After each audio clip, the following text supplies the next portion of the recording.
Vasco em Análise, meu canal, aqui Marcelo. Hoje sábado, praticamente um resumão aí da semana, né? O que aconteceu, véspera do jogo aí contra o Santos, na Vila Belmiro. 4 horas, jogo da Rede Globo, né? Santos e Vasco. Bom, saíram aí 2 pesquisas sobre torcidas e tal, e aparentemente são mais fidedignas do que as que vinham saindo aí para trás, né? Primeiramente, estavam fazendo pesquisas colocando o Vasco junto com o Grêmio, com o Cruzeiro, pelo amor de Deus, né? Agora saiu uma pesquisa agora, colocando o Vasco em 5º lugar, acho normal. Nós já fomos quarto lugar, mas o Palmeiras, com um trabalho competente, títulos, arena, investimentos, credibilidade, competência, passou o Vasco e hoje é a 4ª maior torcida, né? E vinha aí se mantendo a verdade dos fatos, né? Flamengo, Corinthians, São Paulo, Palmeiras e Vasco. Palmeiras com 9 pontos alguma coisa e o Vasco com 6 pontos alguma coisa. Mesmo aí um time sucateado por 20 anos, 23 anos, né? 22. 2000 a gente foi campeão brasileiro, Mercosul, e 2001 para cá começaram os problemas, né? Com o hiato em 2011, o título da Copa do Brasil. Então, de 2001 para cá, 2023, bota aí 21 anos praticamente, a gente sendo pulverizado pelos dirigentes, pela mídia, pouco espaço nas reportagens, falta de credibilidade dos dirigentes, atuações péssimas de jogadores medíocres que não eram para estar no Vasco, e a gente está aí, né? Se mantendo com 6 pontos alguma coisa, como eu falei, na 5ª posição, e colocando Grêmio e Cruzeiro lá com 4 pontos alguma coisa, que eu até acho demais, porque Grêmio e Cruzeiro não são times nacionais, como inclusive é o Fluminense e o Botafogo. O Fluminense aparece com 3 pontos alguma coisa, o Botafogo com 2 pontos alguma coisa.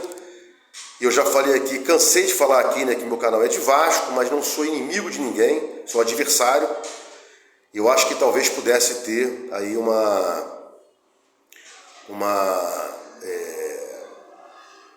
ranking melhor para os times do Rio de Janeiro, né? Bom, dito isso, o Vasco também continua em 2º lugar das interações virtuais pelas plataformas, perdendo por 100 mil para o São Paulo. Então veja, São Paulo atual campeão da Sul-Americana, o Vasco atual campeão de nada, saiu agora da zona do rebaixamento, com 26 pontos, podendo chegar a 29 e aí atingir Cuiabá e etc. E mesmo assim estamos aí em 2º lugar nas interações virtuais. Caso vocês gostem do conteúdo, do vídeo, deem um like, se inscrevam no canal no YouTube, no Instagram, TikTok, Kawaii, Facebook, tudo do Vasco em Análise. Estou aqui no local improvisado, tem um pouco de barulho ali, pessoal conversando na sala, estou viajando, então, mas não deixei de estar aqui para dar esse resumão da semana, né? Bom, seguindo aí, né? O Juninho, o jogador do América Mineiro, após falar aquela barbaridade lá que o Vasco vinha sendo ajudado, né? Ou foi ajudado naquele jogo especificamente, se retratou com vergonha, voltou, né? E falou, não é bem assim, blá blá blá, tentando fugir de uma punição. E não porque que realmente ele ache isso. Eu acho que ele não pensa isso. Acho que ele pensa que o Vasco foi beneficiado, mas com medo de punição se retratou aí. Mas mesmo assim, como falou, tem que levar um gancho aí, né? E o presidente do América Mineiro, um gancho maior ainda, né? e também do Felipe Azevedo, jogador do América, que falaram que o Vasco tinha sido beneficiado, e ambos, Felipe Azevedo e o presidente, não se retrataram publicamente, só o Juninho. Mas digo, retratação não exclui a punição que eles devem levar por colocar em xeque o Vasco, que vinha aí a 18 rodadas na zona do rebaixamento, sendo prejudicado por Palmeiras, Galo, etc. E os caras vêm abrir a bocarra para falar um negócio desse. Não, tem que haver punição, né? O barulho não para de acontecer, barulheira, mas eu sigo aqui. Falei, né? Estou viajando, improvisado, mas não deixo aqui de falar com vocês. Bom, o Santos, como esse vídeo aqui é um resumo da semana, o Santos foi à CBF através do seu preposto lá, Galo, que já foi técnico e não se deu muito bem, agora está na parte administrativa, tentando ser diretor daqui ou dali, e foi lá reivindicar tratamento melhor ao Santos. E olha que tem vídeos aí na internet circulando com vários prejuízos que o Vasco sofreu na primeira partida desse campeonato brasileiro em São Januário contra o Santos. Pênalti não marcado, cartões invertidos, faltinhas bobas que o juiz não dava e prejudicava o Vasco, porque o jogo em São Januário parava o jogo, impedia o Vasco progredir, mas mesmo assim o Vasco não pensa que não é esse é o caminho. Atacar, olha, o Vasco está sendo beneficiado, estou indo lá na CBF, hein, tem jogo contra o Vasco e tal, joguem bola dentro do campo. Porque aí sim vai ser justo qualquer tipo de merecimento para a saída do Z4 ou não, né? Bom, o Pedrinho soltou aí uma entrevista no Flow, né? Nada demais esse canal, não tem ninguém lá com qualidade para fazer perguntas importantes. É um cara que começou há bastante tempo, méritos a ele, é um precursor dessa situação de podcast e mas foi lá e disse, olha, eu vou estar contra a SAF no bom sentido e tal, não sei o quê. Não, Pedrinho, não é ficar contra a SAF no bom sentido, é ficar contra a SAF, que, melhor, já deveria estar, né, contra a SAF, por tudo que ela fez aí em um ano, que completa agora, já completou praticamente um ano, teve um comecinho que ela já atuava, e nada foi feito aí, né? Agora que saem notícias, né, para as eleições, não, nós vamos consertar São Januário, vamos melhorar o CT e tal, e o Pedrinho, visivelmente, situação, né, já propenso a não falar mal da SAF, a achar que está tudo bem, que as contratações da segunda janela foram legais, esquecendo que o Vasco veio, ou melhor, venderam o Vasco para o Vasco voltar a ser campeão, ganhar títulos, disputar lá em cima, Libertadores, e chegar mais longe possível, Copa do Brasil, chegar a Libertadores de classificação, e nas competições chegar mais longe, Copa do Brasil, Libertadores, Campeonato Brasileiro, disputar título do Carioca, né? E nada. Então, andou mal o Pedrinho aí, né? Ídolo do Vasco, mas tem que estar de olho também, não só em agradar aos gregos, né? Tem também os troianos. E o Vasco, o torcedor do Vasco está de olho vivo, está de olho nessa situação toda aí, que a gente não pode dar mole e continuar para 2024 nessa pasmaceira que o Vasco virou aí, ou seja, não disputa título, né? Bom, o Vasco está em 6º lugar aí, numa outra pesquisa, né, de ocupação de espaço da sua torcida nos estádios, né?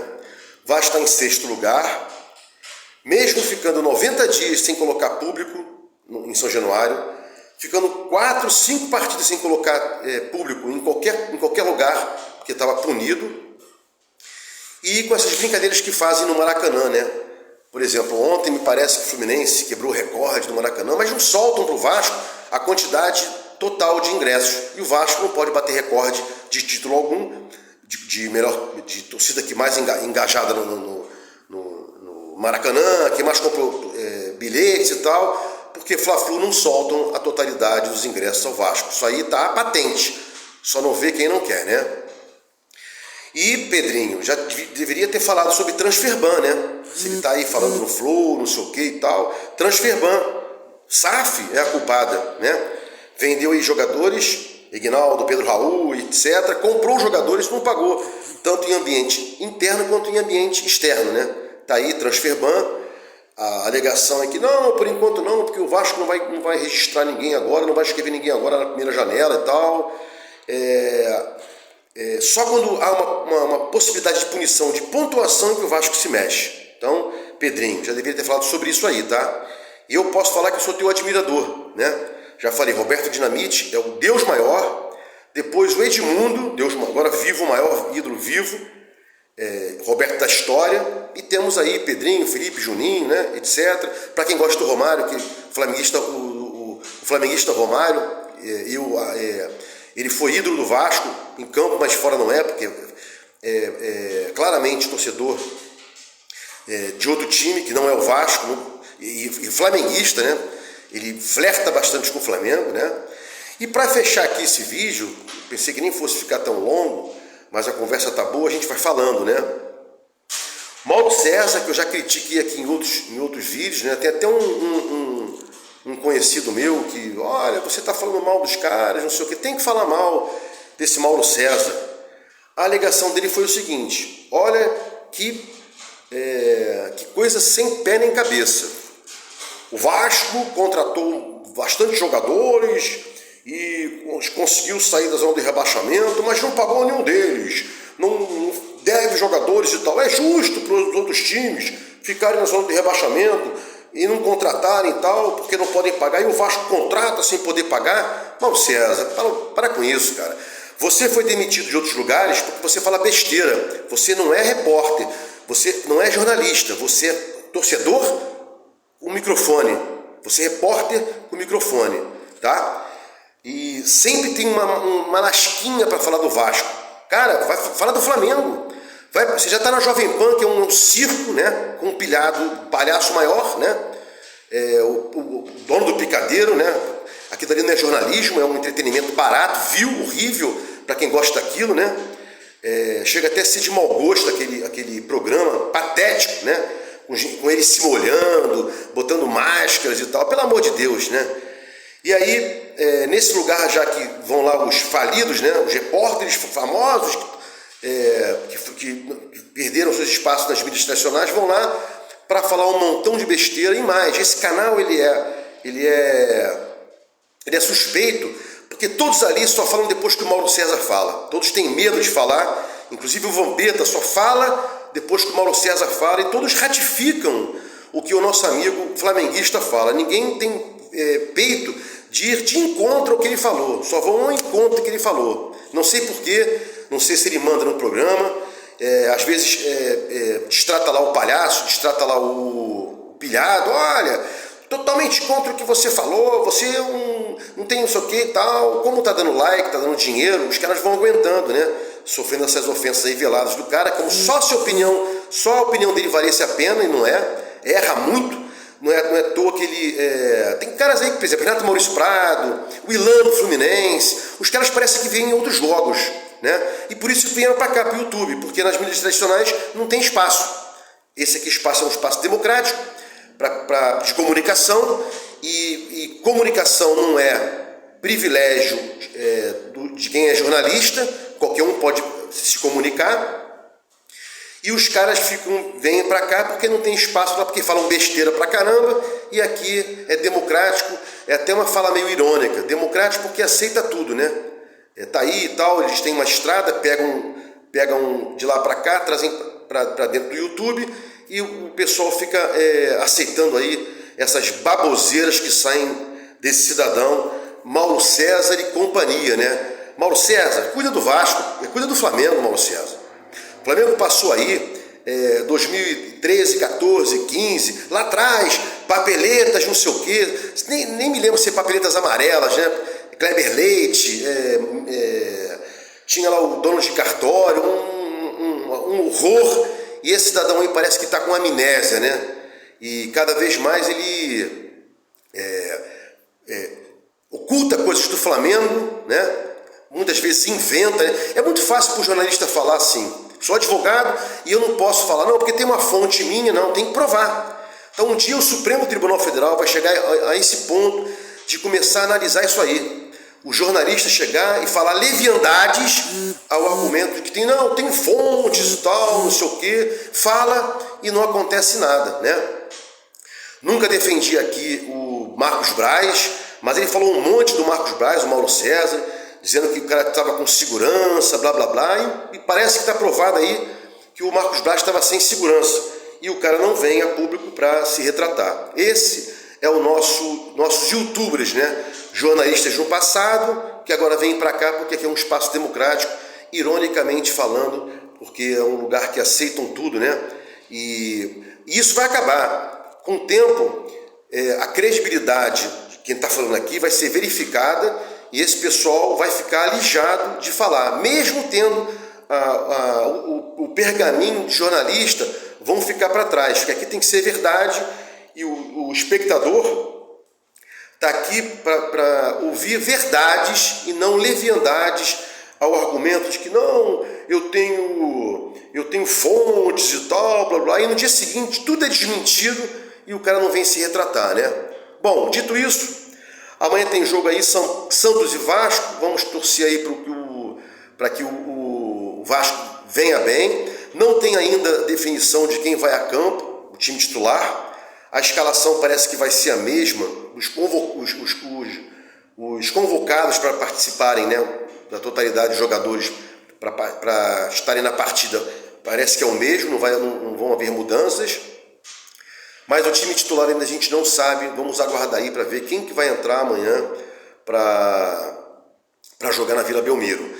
E como o Santos tem o Lucas Lima, tem o Soteldo, acho que a gente deveria um pouquinho mais povoar o meio de campo, coisa que a gente não fez com o América Mineiro.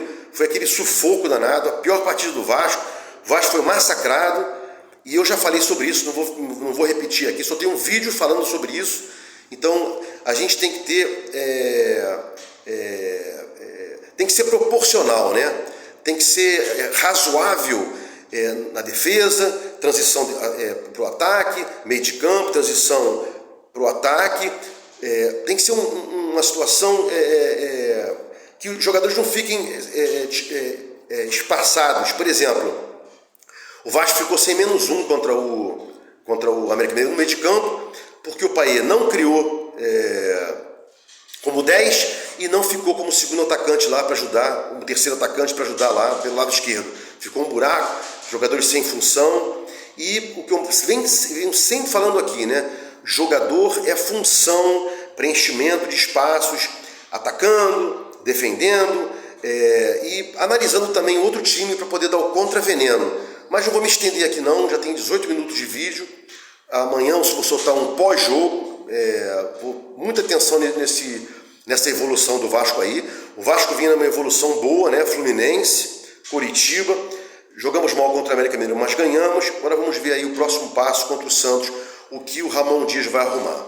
Fiquem com Deus, Vasco e Análise e até o próximo vídeo.